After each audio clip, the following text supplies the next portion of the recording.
Good morning. My name is Greg Davis and I would like to welcome you to the CBS ArcSafe webinar today on remote racking and remote switching.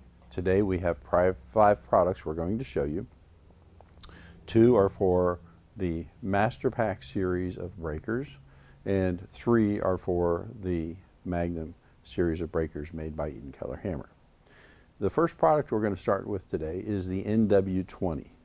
The cable lengths for this are either 30 or 50 feet. So while I'm using a little 5-foot cable today for demonstration purposes, the real, no kidding, standard cable lengths are either going to be 30 or 50 feet depending upon what you have for an arc flash hazard boundary. Make sure when you call us and talk to us about how much distance you need, you let us know. The NW20 has 2 high-strength magnets we're going to mount with. It locates using the charging handle port on the breaker. This works on the MP series made by Merlin Geron. It works on the NW series made by Schneider, and it also works on the MTZ series of these breakers. So it mounts fairly easily, where we just slide the little locator into the handle slot. We turn our 2 magnets on. We'll take our little 5-foot cable now. We'll work to connect it up.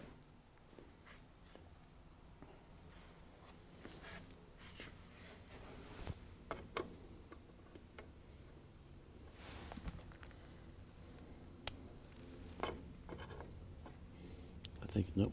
Do I have to swap that? Oh, I was right the first time. There we go. There.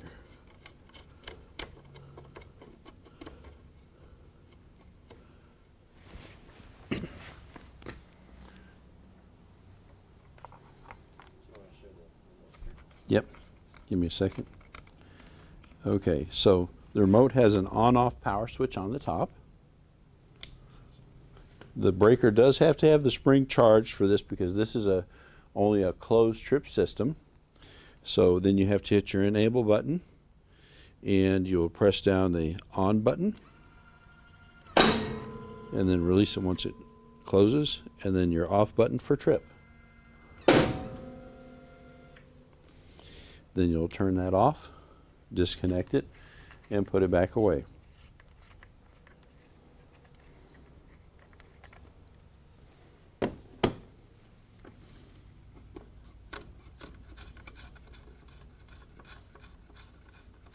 Again, the standard cable lengths are 30 and 50 feet.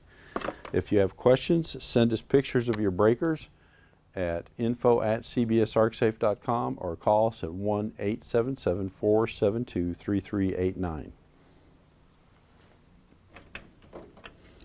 The next product we're going to show you is in our RSA lineup. It is the RSA 120, which will charge, close, and trip the Masterpact breakers. Now, one of the things to mention to you is the MP, which was the original version, which was made by Merlin Geron before they became part of Schneider, has a different handle shape. The MTZ has a different handle shape. And so when I'm working to show you the handle adapter that's going to go on here, and it's the first thing I'm going to put onto the breaker, you're going to notice it has a different shape. And we need to know which series of breakers that you have so that we have the proper handle adapter to go on there for the RSA to function properly.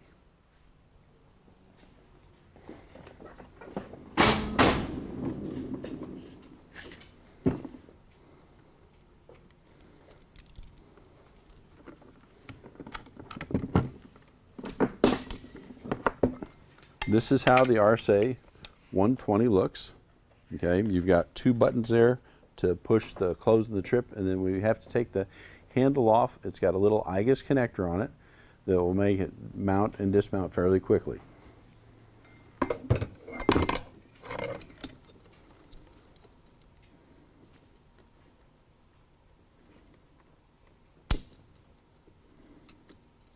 So this is what I mean in terms of that's cut out for the shape of the handle of the NW series. The MP series, NTZ, both have different handle shapes than the NW series.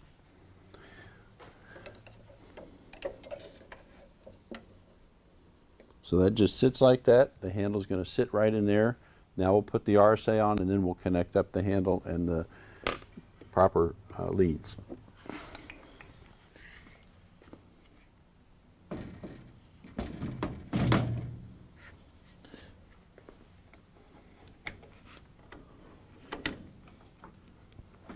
Some of the things to note about the RSA for the Masterpact variants, sometimes you might see one of these that's fixed mounted and the escutcheon is inverted mounted. We've seen that on international mounts.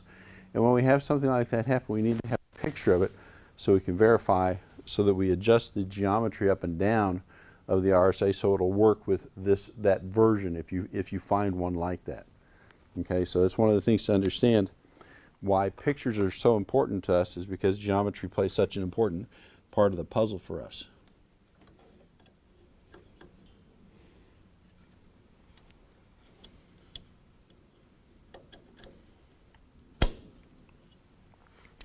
Now it says 7 cycles in 4.1, 4.2. These are the settings that we need to have in our RSO 3D when we get ready to operate this.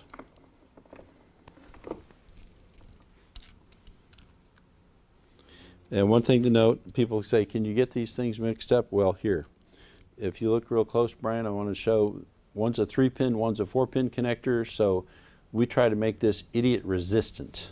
You can't make some things idiot proof, but you can make them idiot resistant.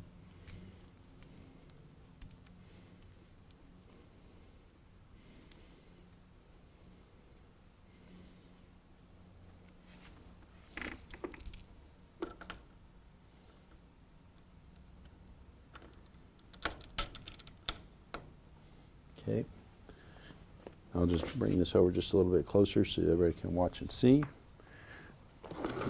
We'll turn our RSO 3 on. We'll check our cycles, 7. T1's 4.2. T2 is 4.3. That one I need to reset that to 4.2.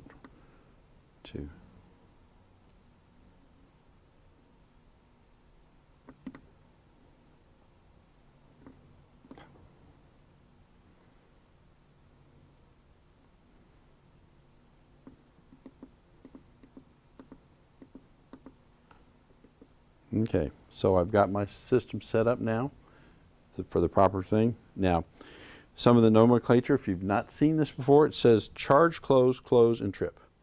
The reason the first button is called charge, close is you have older circuit breakers like GE AK series, AK1, AK2, where you move the handle up, you move the handle down, and all of a sudden the breaker closes on the bottom of the charge stroke.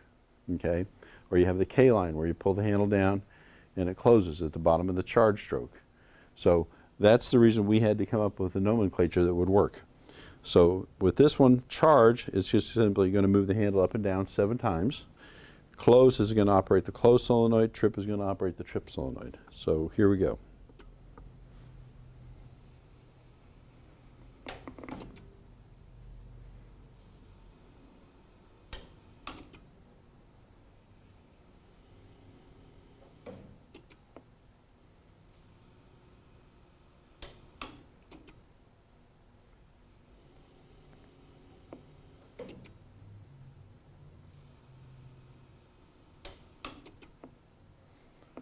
The standard cable length on the RSOs is 25 feet. If you need, we can get extensions out to 50 feet, or we can use a radio remote on these to get you out to 100 meters. That's one of our options we have available with these. So knowing your arc flash hazard boundary is important.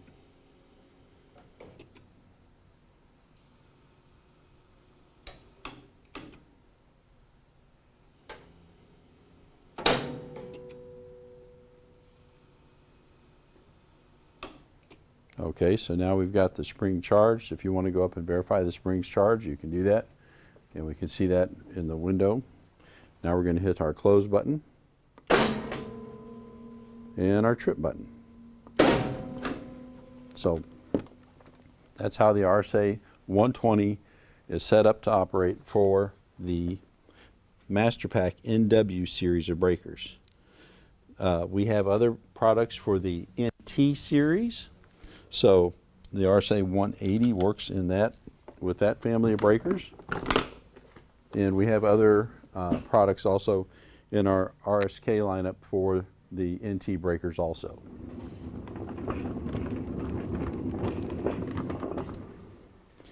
The next product we're going to show is our MDS 30. And the MDS 30 is made for the Magnum DS breakers. Now, the Magnum DS has come up with different names based on how narrow Eaton wants to make things.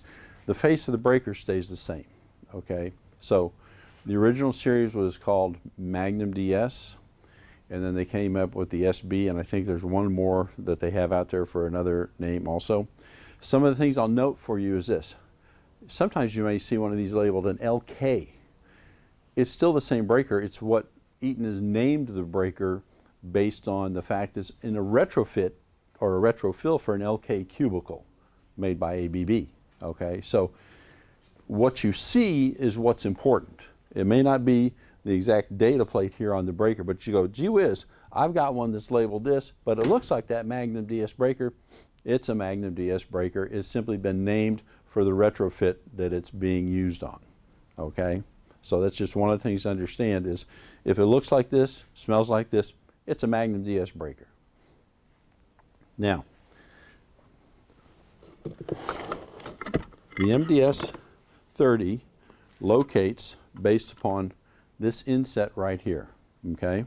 So this is simply going to go in there and then it's going to press in just a little bit. The two magnets are going to be on either side. We'll hook up our cable on the front here on the bottom and do the same thing we did with the Masterpact, but now with the Magnum breaker.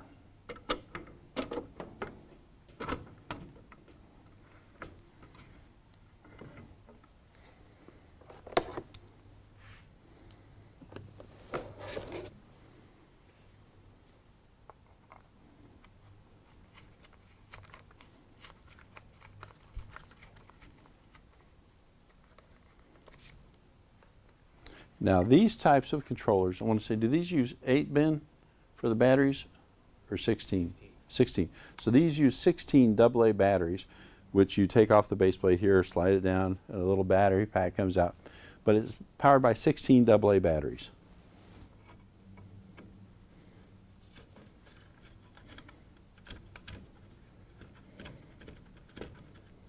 And again, this is a charge trip, or correction, a closed trip system only.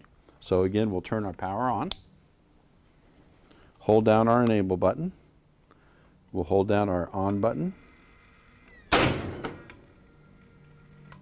hold down our off button, and that's the simple operation of the MDS 30. So again, it comes with a standard 30 or 50 foot length cable. If you've got questions, again, let us know. You can email us at info@cbsarcsafe.com or call us at 1-877-472-3389.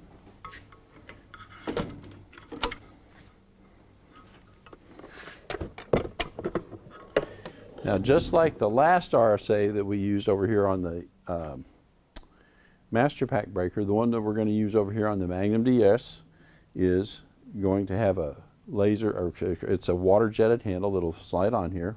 You want to make sure when you're mounting it on here that you don't start charging the cycle. Normally speaking, the vast majority of these breakers will charge with 5 strokes. Some of the information we've gotten from Eaton Cutler Hammer within the last year says that some of these breakers may take 7 strokes to charge, or 6. Okay, so when you go through and you set the RSO 3D up, you're going to set it up for 5 strokes initially. And if the breaker doesn't charge the spring by the end of the 5th stroke, you need to reset it to 1 stroke and then have it cycle for 1 stroke. And if it has to take 1 more stroke, then take 1 more stroke and get to 7.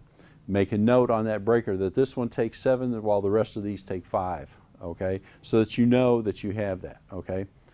If one of the charging mechanisms gets worn and you start saying like 9 or 11 strokes, then you need to get maintenance done on the breaker.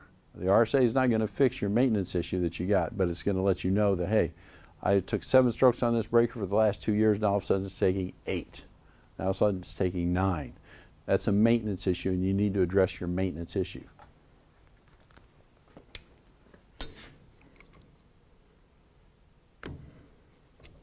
Okay, so here's our water jetted handle that's going to slide onto the Magnum DS. We pull the handle out just far enough so that we can slide this on without actually starting charging the breaker. Then we let that rest back up just like that.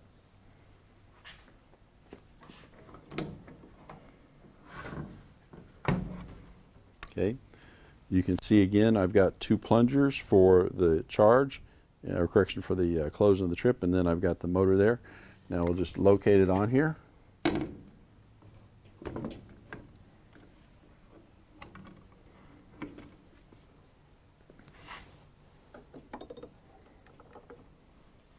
This is our little IGAS connector. It's like adult Lego. We've got our 3-pin over here, our 4-pin over there. This one says 5 strokes, 3.3 and 3.0.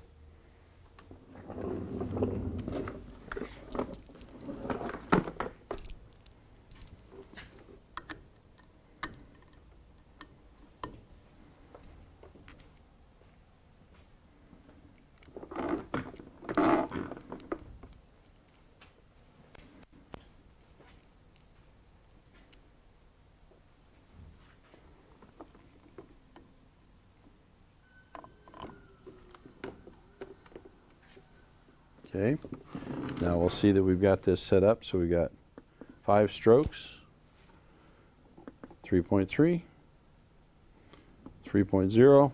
We're set up. We'll hit charge close now, 1 time.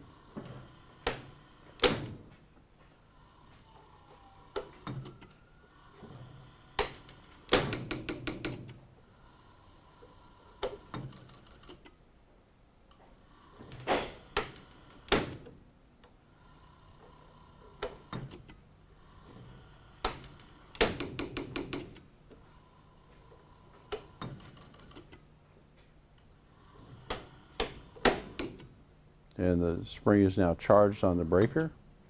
Now ready to close and trip the breaker.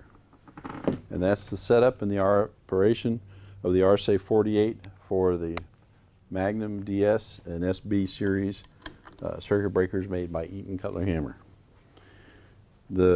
Again, the standard cord length on an RSO 3D is 25 feet. We can extend that out to 50 with an extension. But if you've got where the entire room is the arc flash hazard boundary and you need more, we've got 100 meters with radio remote. We also have wireless cameras that if you want to be able to watch and ensure that this has all happened while you're standing outside of a room, because the arc flash hazard boundary is the room, then we can have that equipment available also that you can order from us.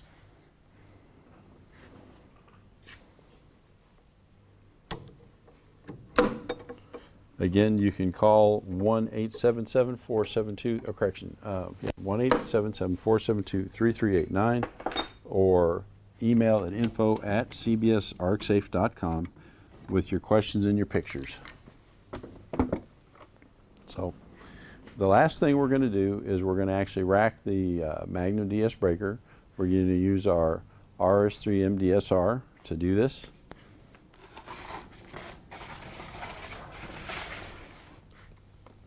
This comes with either a 30 or 50 foot cable also. This is the racking motor right here.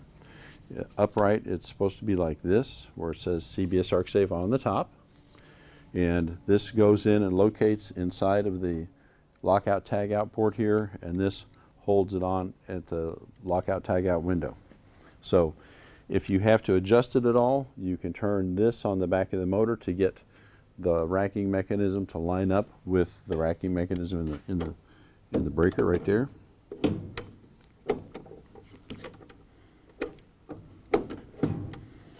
And that's how easy it is to put on right there.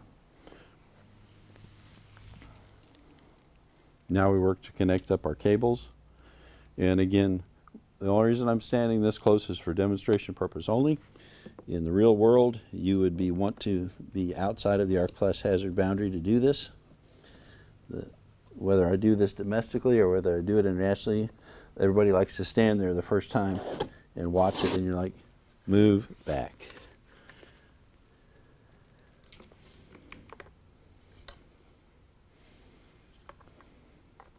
Now, one of the things that's going to happen is when we rack this both in and out, you're going to see when we complete it, and I hold it down for the completion of the operation, it's going to rack to the end, and then it's going to back off the torque a little bit. Our MDSR and our DSR1 and our MDS R1 both do this, and that's part of their functionality. It reduces the residual torque at the end to 0 and makes it so that you can use that. So now we go to enable. The circuit breaker's in the connected position. Okay, and you can see on the little viewing port here, and we want to rack this thing out. So now we're going to hold down the out.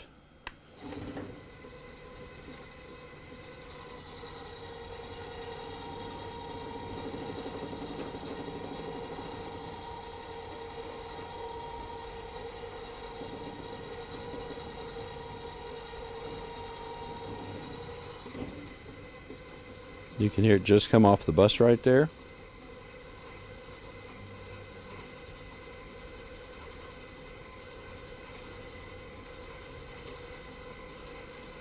We're just getting to the test position now.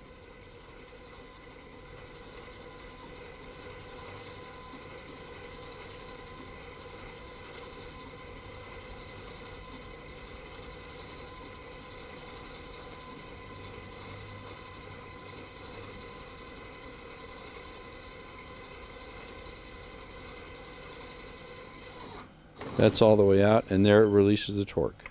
And that's the completion of the racking process. Now, to go back in, again, we'll hit enable, and we'll hold rack in, and we'll just hold it down.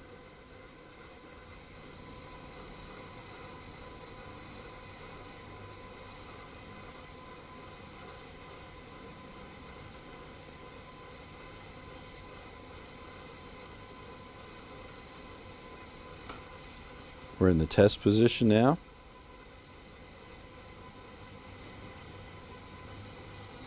You can hear the motor change, so as you're starting to go onto the bus now.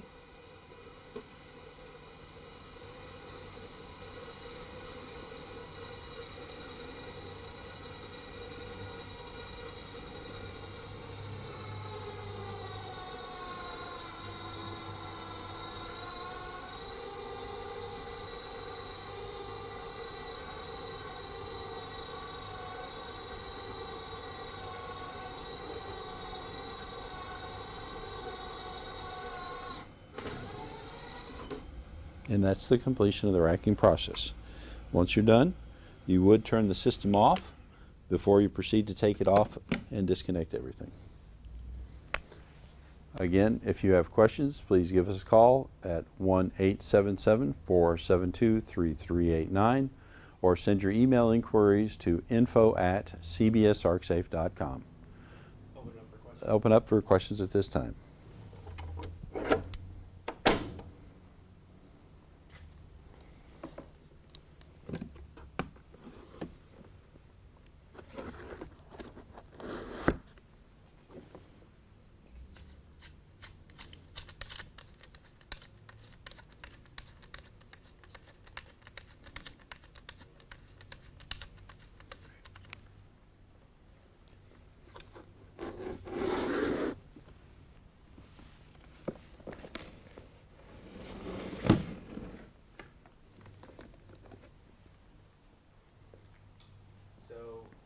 The question is there a reason why the device must be held down during the whole operation, and so the user has both hands on the controller and won't reapproach The reason that you have to hold it down during the entirety of the operation is so that you complete the operation. Okay, so the natural progression torque-wise is that when you're coming out, if I were to draw a graph here, you'd see torque come out, and when I get off the bus, torque goes down, and then I got a complete coming out. The physical stop on either end of the racking mechanism is actually where the racking process is complete. So you have to do both hands. It does take two hands. You have to hold down the enable and then hold it down until it completes the racking process. So just because you see the little indicator change here, until you reach the physical end of the racking mechanism, you haven't completed the process.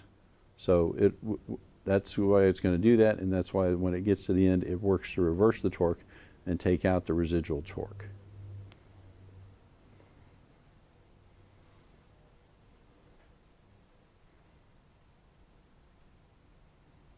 We'll give it another minute or so. Okay. Again, the question is whether you need to have both remote racking and remote switching, and with the remote switching, whether you need charge, close, and trip. Some of the things to watch out with on your circuit breakers are, does that circuit breaker close when I get to the bottom of the last charge stroke?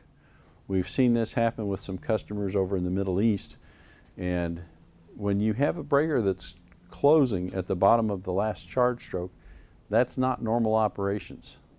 If it's one of these where you have both charge, close, and trip buttons, or charging arm, close, and trip buttons, that breaker needs maintenance. Remote switching does not fix your maintenance issue. If you need to get in touch with us about maintenance, we can get you handled by one of our other group CBS companies like Circuit Breaker Sales up in Gainesville, Texas, or Advanced Electric and Motor Controls down in Irving, Texas for insulated case breakers like these. So again, send us your questions at info@cbsarcsafe.com or call us at 1-877-472-3389.